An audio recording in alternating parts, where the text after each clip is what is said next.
Welcome to our demonstration on preparing and roasting a turkey. Now I know it may seem intimidating, but roasting a turkey isn't really that difficult. Just follow along. Let's get started by considering a few options when selecting your turkey. Fresh turkeys are great, but lots of people choose frozen because they can be purchased further in advance. Now if you're wondering about how big of a turkey you'll need, you can figure about 1 pound to 1.5 pounds of uncooked whole turkey per person. Next, we'll choose our roasting pan. Select one that's at least 2 inches deep and sturdy enough to hold a heavy bird. I recommend a pan with a rack. This will hold the turkey above the drippings and allow heat to circulate around the entire bird. Make sure you have a set of well-insulated oven mitts, an accurate meat thermometer, and an instant read thermometer. For more information on how to verify thermometer accuracy, visit Publix.com. I also like to have a few additional tools handy. 100% cotton kitchen string, small skewers, a good basting brush, and aluminum foil are all useful. Okay, if you've chosen a frozen turkey, the first step is to thaw the bird. You'll need about 24 hours for every 4 to 5 pounds. Make sure you don't include the roasting day when you calculate the time needed. You can thaw the turkey in the refrigerator in its original packaging.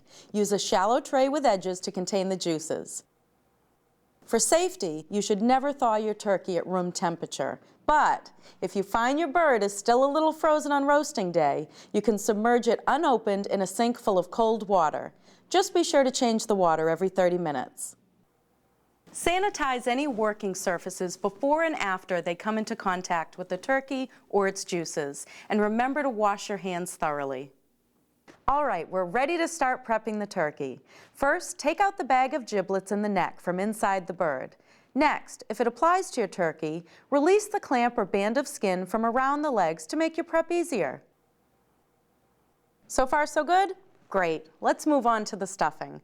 You can either stuff the turkey or bake it separately. Prepare your favorite stuffing recipe according to the instructions. If you decide to stuff the bird, do it just before roasting, not the night before. Allow no more than 1/2 to 3/4 cup of stuffing per pound of turkey.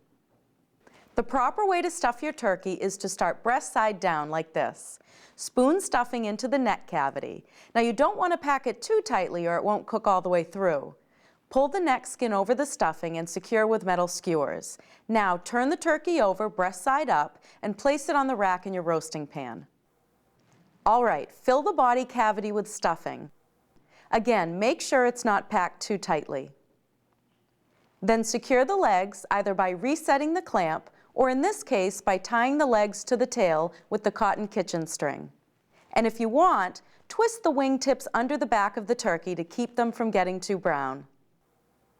Brushing the turkey with canola or vegetable oil will help it brown nicely and keep the skin from drying out. For extra flavor, you can rub the skin with seasonings. I'm using salt and pepper, but you can use whatever you like. We're ready to start roasting our turkey, but first, insert a meat thermometer into the center of an inner thigh without touching the bone. Don't use an instant read thermometer for this. They're not meant to stay inside food during cooking. Now we'll place our roasting pan on the lowest rack in an oven preheated to 325 degrees. Baste with the pan drippings every once in a while as it's roasting. Keep in mind that oven temperatures in turkeys may vary, so check your turkey package for the approximate cooking time. Here's an extra tip. When your turkey is a nice golden brown color, cover it loosely with foil. This will keep it from getting too brown.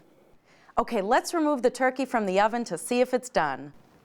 Check the temperature in several places. This is where the instant read thermometer works best. Insert the thermometer for 15 seconds in both the innermost part of the thigh and the thickest part of the breast. When your turkey reaches an internal temperature of at least 165 degrees, it's done.